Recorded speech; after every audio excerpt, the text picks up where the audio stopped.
디트리 본 회퍼 목사님을 아마 한 번씩은 들어보셨을 것 같습니다. 이 목사님께서는 히틀러가 독일을 휘어잡아서 이제 유대인들을 학살하던 그 당시, 그 슬픈 그 시대 가운데 살았었던 그 인물입니다. 근데 이 보네퍼 목사님은 어, 히틀러를 이제 저항을 하며 그 나치에 반대를 하며 그 암살 시도를 했었고, 그리고 결국에는 그것에 실패를 하여 나중에는 감옥에 갇히고 그 다음에 형장의 이슬로 그렇게 조용하게 돌아가신 그런 목사님이십니다. 근데 이 목사님은 사실은 아주 뛰어나셨던 분입니다.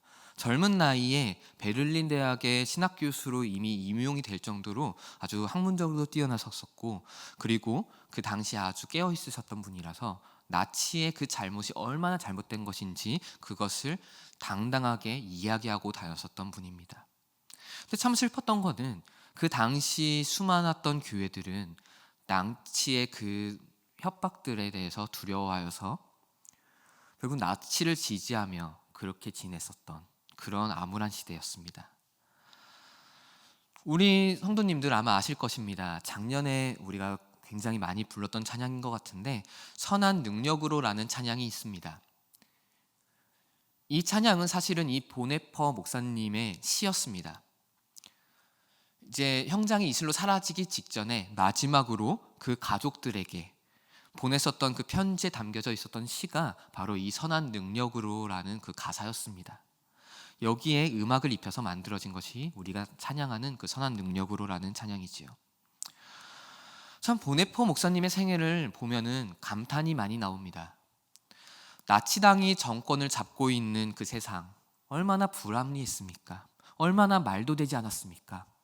의인들은 어디에 있는지 점점 숨어 들어가던 그 시대, 악인들은 그 당시에 너무나도 잘 먹고 잘 살던 그 시대, 독일은 그 당시에 아주 강대국으로 그 발전을 해나가면서 수없이 많은 나라들 정복하고 유대인들을 학살하면서 떵떵거리며 살아나가고 있는데, 그런데 그것에 대해서 반대하던 그의 입장을 내세우기만 하면 끌려가서 죽어나가던 그런 시대, 그런 시대에 자신의 목숨을 포기를 하면서 나치는 잘못되어졌다 라고 외쳤었던 그 한 명의 의인이 바로 이 본 회퍼 목사입니다.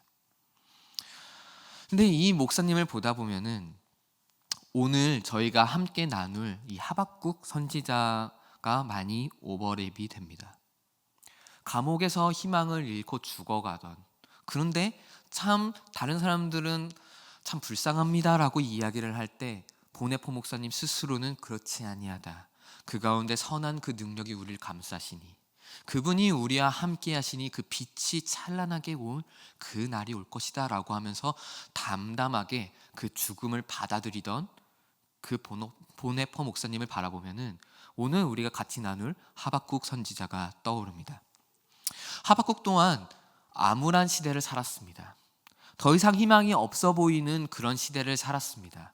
그럼에도 하박국은 오늘 저희가 같이 읽었듯이 여호와를 찬양했습니다. 나에겐 아무 것이 없어도, 나에겐 소출이 없어도 그럼에도 나는 하나님을 찬양합니다 라고 했었던 인물이 바로 이 하박국이라는 인물입니다. 성도님들은 어떠십니까? 혹시 이 시대가 암울하다고 생각하고 계시진 않습니까? 인생이 힘들다고 생각하고 계시진 않습니까?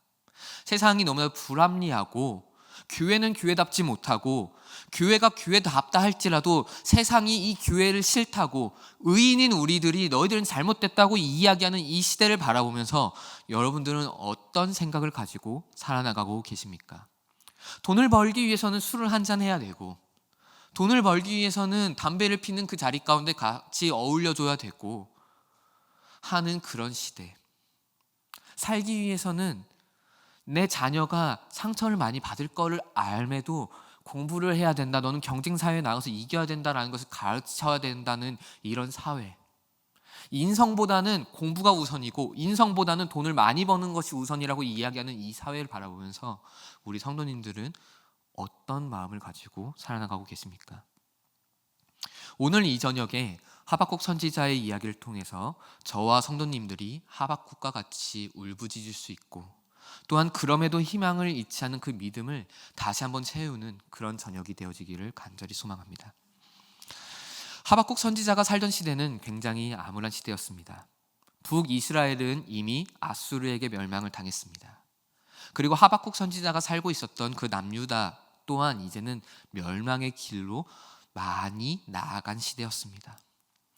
북이스라엘을 멸망시켰었던 아수르는 바벨론에게 멸망을 당한 상황이었고, 지금 하박국이 살고 있는 남유다에는 바벨론이 점점 다가오던 그런 시기였습니다.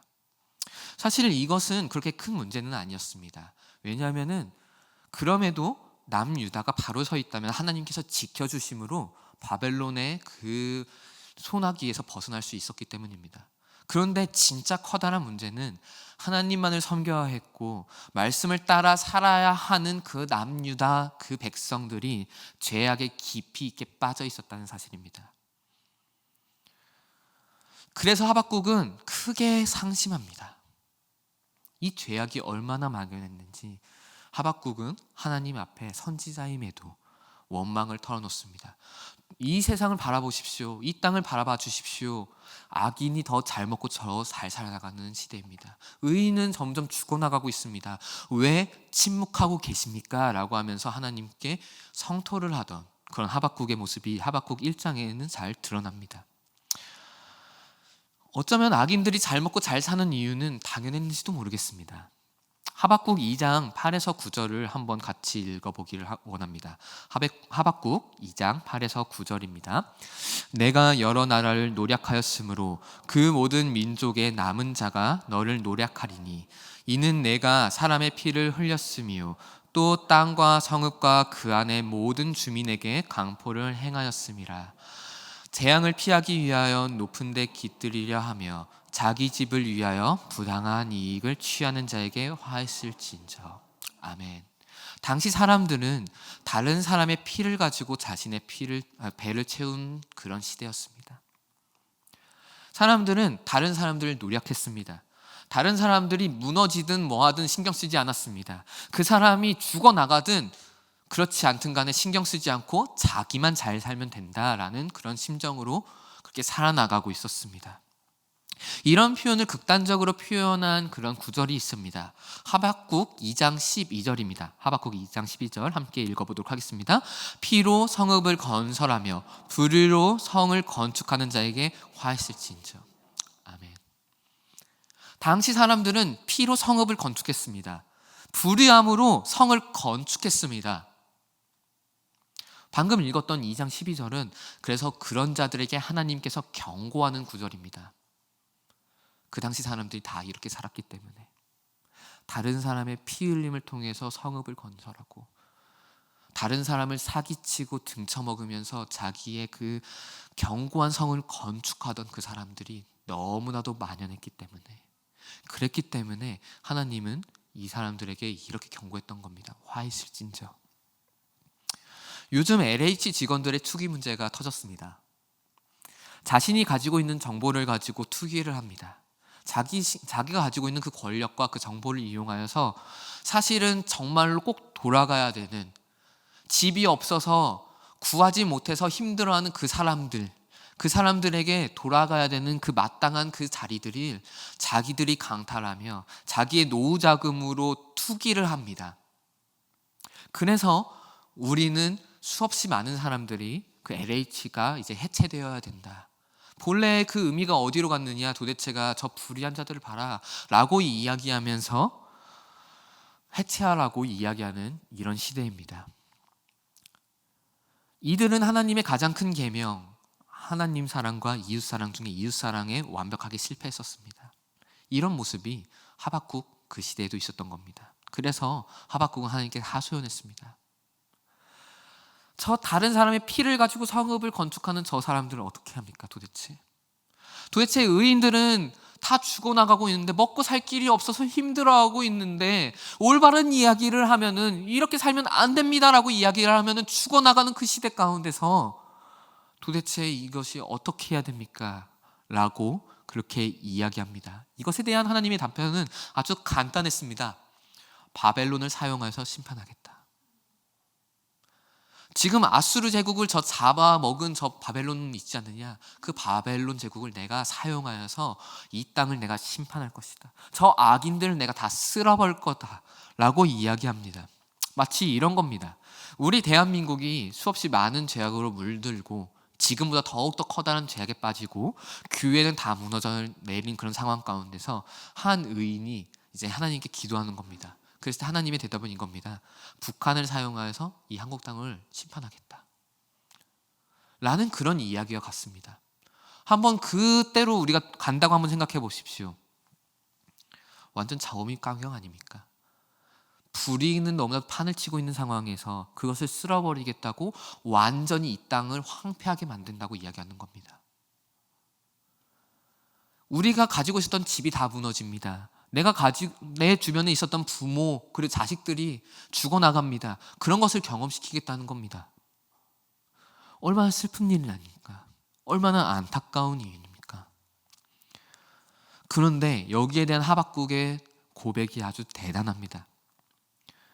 오늘 본문이 바로 그것들입니다. 16절은 이제 하나님의 심판이 오는 것에 대한 반응이 드러납니다.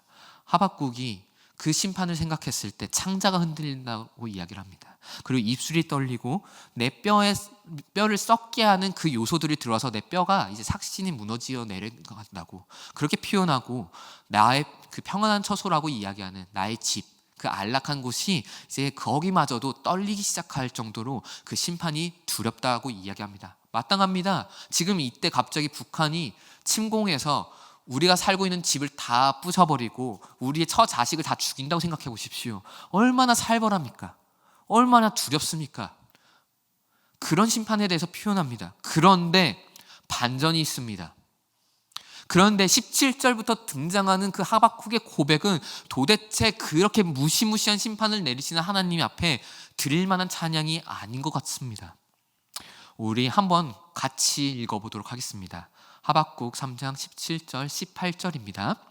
비록 무화과 나무가 무성하지 못하며 포도나무에 열매가 없으며 감람나무에 소출이 없으며 밭에 먹을 것이 없으며 우리의 양이 없으며 외양간에 소가 없을지라도 나는 여호와로 말미암아 즐거워하며 나의 구원의 하나님으로 말미암아 기뻐하리로다. 아멘. 여러분이라면 이 상황 가운데서 하박국과 같이 그렇게 고백하실 수 있으십니까? 북한이 내려와서 우리 처자식을 다 죽인다고 하는데 거기에 대해서 하나님께 이렇게 고백하실 수 있으십니까? 저라면은 솔직히 자신이 없습니다. 솔직히 자신이 없어서 심판 멈춰주십시오. 아닙니다. 그건 아닌 것 같습니다. 하나님. 이렇게 이야기를 했을 것 같습니다. 근데 만약 이 구절이 없었다면 말입니다. 하박국 2장 3에서 4절입니다. 같이 한번 읽어보도록 하겠습니다. 하박국 2장 3에서 4절입니다. 이 묵시는 정한 때가 있나니 그 종말이 속히 이르겠고 결코 거짓되지 아니하리라. 비록 더딜지라도 기다리라. 지체되지 않고 반드시 응하리라.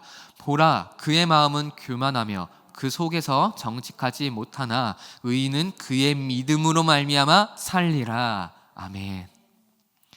이 구절은 심판에 대한 이야기입니다. 가까이는 바벨론을 통한 심판일 것이고 길게는 예수님이 다시 오시는 그날 그 재림 때 있을 심판에 대해서 이야기하는 것입니다. 이 심판은 그렇게 이야기하는 겁니다. 악인에게는 멸망이요 의인에게는 하나님의 따뜻한 포옹이 될 것이다.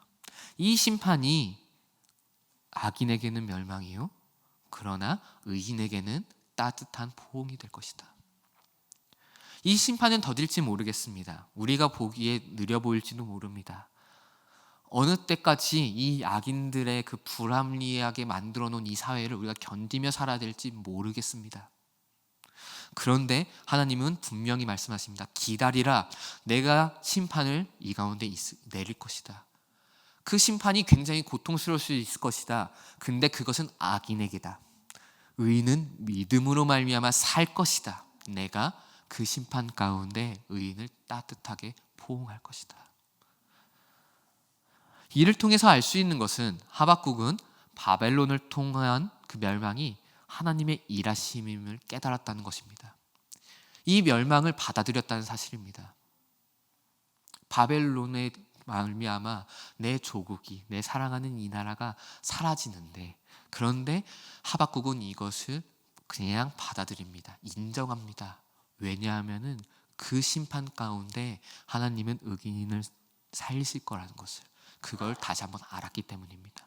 그래서 하나님의 그 멸망시키는 그 심판이 두렵고 굉장히 어려운 일이라도, 받아들이기 힘든 일일지라도 나는 인정합니다. 그것이 하나님의 일하심입니다라는 것을 고백하는 것입니다. 그래서 저는 하박국의 그 고백, 나에게 아무런 것이 없다 할지라도, 소출이 없다 할지라도, 그런다 할지라도 나는 여호와를 찬양할 것입니다 라는 이 고백을 저는 그럼에도 인정하는 믿음이라고 정의 내리고 싶습니다. 의인은 믿음으로 사는 것이지요. 우리는 이런 어려운 상황에도 하나님께서 일하고 계신 것을 인정해야 됩니다. 도저히 소망이 없어 보이는 이런 상황이라 할지라도, 그것이 엄청난 그런 멸망의 길이다 할지라도 그것을 하나님께서 일하시는 방법이시고, 그리고 결국에는 그 시간들을 통해서 의인은 믿음으로 말미암아 살리다라는 것을 우리 가운데 심어주실 거라는 것을, 우리를 구원 가운데 인도하신다는 것을 우리는 받아들여야 됩니다. 이보다 멋진 믿음은 없습니다. 그럼에도 인정하는 이 믿음이 우리 가운데 있어야 됩니다. 그러면 어떻게 이런 믿음을 가질 수 있을까요? 이는 하박국의 이름에서 힌트를 얻을 수 있습니다. 하박국이라는 이름의 뜻은 껴안다, 포옹하다입니다. 저는 처음에 이해하지 못했습니다. 왜 하박국의 이름의 뜻이 껴안다, 포옹하다인지 말입니다. 그런데 이젠 좀 어느 정도 알 것만 같습니다. 심판이 오는 그날에 악인으로부터, 불합리한 세상으로부터 예수님을 믿으며 살아나간 그 사람들을 주님께서 포옹해 주시겠다는 겁니다. 내가 너를 안아주시겠다라는 겁니다. 바벨론과 같은 그 심판이 우리에게 와서 우리의 삶은 궁핍해지고 힘들어진다 할지라도 하나님은 의인인 우리들을 끝까지 보호하시고 안아주신다라는 이런 것이 이 하박국이라는 이름에 담겨져 있는 것입니다. 그러니까 우리가 그럼에도 인정하는 이 믿음은 이 하박국 하시는 하나님을 기억하는 겁니다. 이것을 할 때 우리는 이것을 인정할 수 있을 것만 같습니다. 그냥 멸망한다, 우리 또한 같이 의인인 우리들 또한 악인들과 같이 쓸려 나간다라고 한다면은, 하나님께서 그냥 버려버리겠다라고 이야기한다면은 저는 이건 인정하지 못합니다.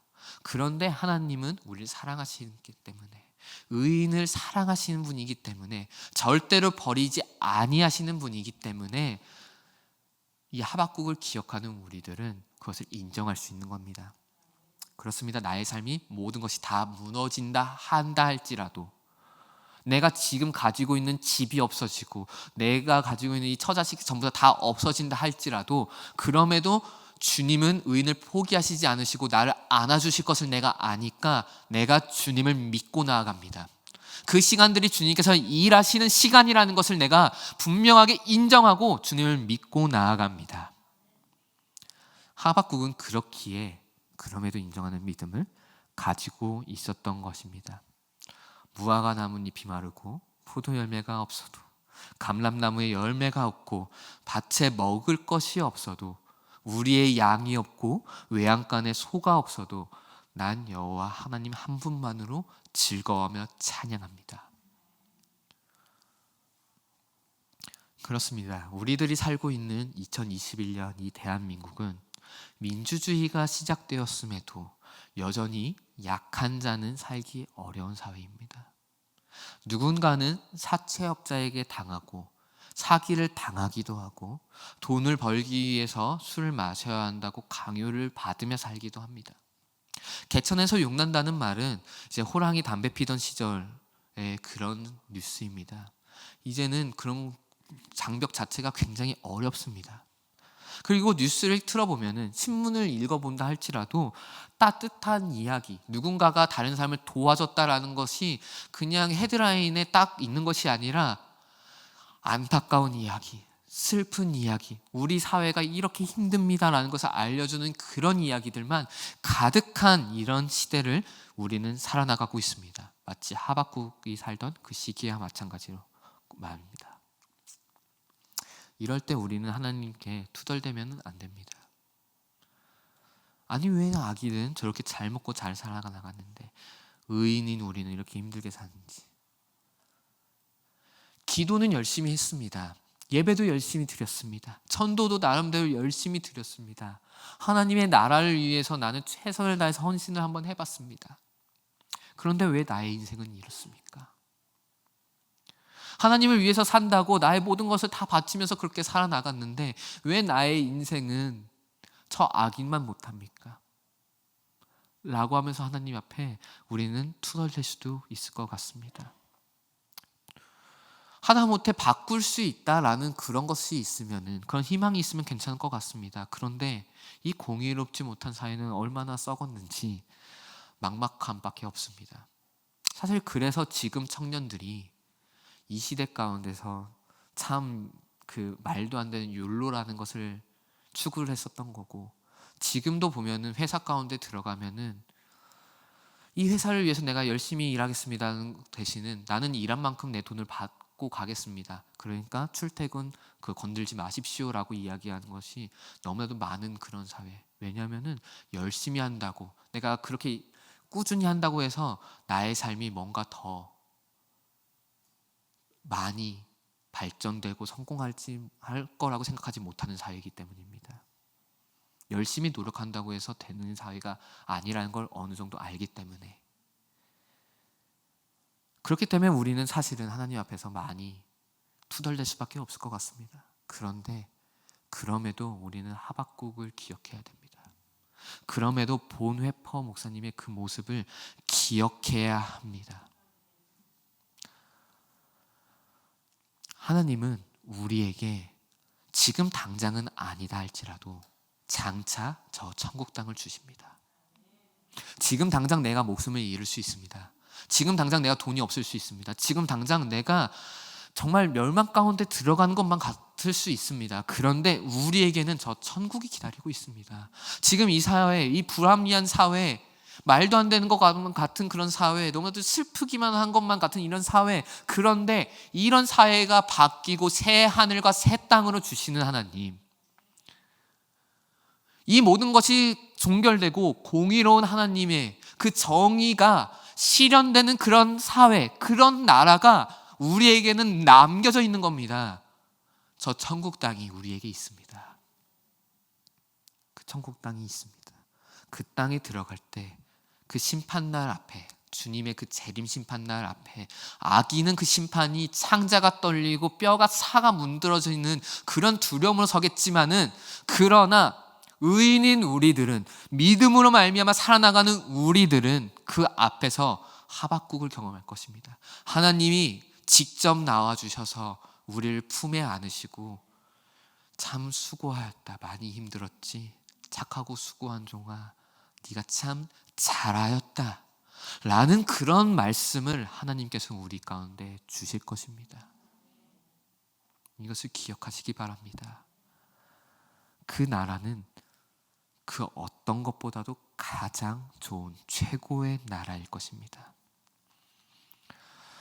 작년 한 해 동안 한국교회에서 갑자기 많이 불려진 찬양을 저는 개인적으로 두 가지를 뽑습니다. 하나는 아까 제가 처음에 말씀드렸던 본회퍼 목사님의 그 선한 능력으로, 다른 하나는 웨이메이커라는 그런 찬양입니다. 웨이메이커는 아마 장년분들에게는 좀 친숙하시지 않으시겠지만은 청년들과 30대에게는 좀 많이 불려졌던 그런 찬양입니다. 이 두 찬양의 핵심은 그겁니다. 하나님께서 길을 여신다라는 겁니다. 주님의 그 선한 능력이 우리와 함께 하신다는 것입니다. 저는 그래서 이 두 개의 찬양이 많이 불려지게 된 이유는 코로나19로 인해서 이전보다 더 암울하게 느껴지는 이 시기 가운데 주님의 뜻이 도대체 어디 있는지 갈피를 잡지 못하는 이런 시기 가운데 이 찬양들의 가사가 너무나도 딱 맞았다라고 생각되어지기, 그렇기 때문에 그렇게 생각을 합니다. 우리가 열심히 노력했으나, 하나님 앞에서 헌신했으나, 그런데 교회는 점점 죽어나가는 것만 같고 이 사회는 점점점 암울해져 나가는 것만 같은 이 시대 가운데 길이 어디에 있습니까? 라고 갈피를 알지 못하는 우리들 가운데 하나님은 그럼에도 일하고 계신다. 그럼에도 우리 가운데 새 길을 여시고 그 능력이 우리를 감싸고 계신다. 그것을 기억하라라는 이 가사들이 우리들의 그 심금을 울렸기 때문에, 그리고 우리들의 고백으로 나오기 했기 때문에 이 선한 능력으로라는 찬양과 웨이메이커라는 찬양이 많이 불려졌다고 저는 생각이 되어집니다. 우리의 인생이 많이 힘들 수 있습니다. 그런데 우리는 그 하박국을 기억하며 살았으면 좋겠습니다. 저 천국에 들어가는 그날에 내가 너를 사랑한다, 수고했다 라고 해주시는 그 하나님의 그 허그, 그 따뜻한 포옹이 우리 앞에 기다리고 있습니다. 그러니까 안 그래도 힘든데 왜 더 힘들게 하십니까? 안 그래도 저 악인이 불의 가운데 살아나가는 것이 너무나도 힘들고 짜증나고 고통스럽고 살 길을 막막한데 왜 바벨론이라는 여기에 더 얹어서 더 커다란 짐만 같은 그런 멸망을 우리들에게 허락하고 계십니까? 라고 하면서 투정을 부릴 것이 아니라 나에게는 그것이 다가온다 할지라도 그럼에도 그 주님의 그 일하심을 인정합니다 라고 고백하는 그런 찬양이 우리의 삶 가운데 가득하기를 그렇게 간절히 원합니다. 우리 같이 하박국 3장 17절과 18절을 한 번 더 읽으시면서 오늘 설교를 마무리하기를 원합니다. 하박국 3장 17절 18절입니다.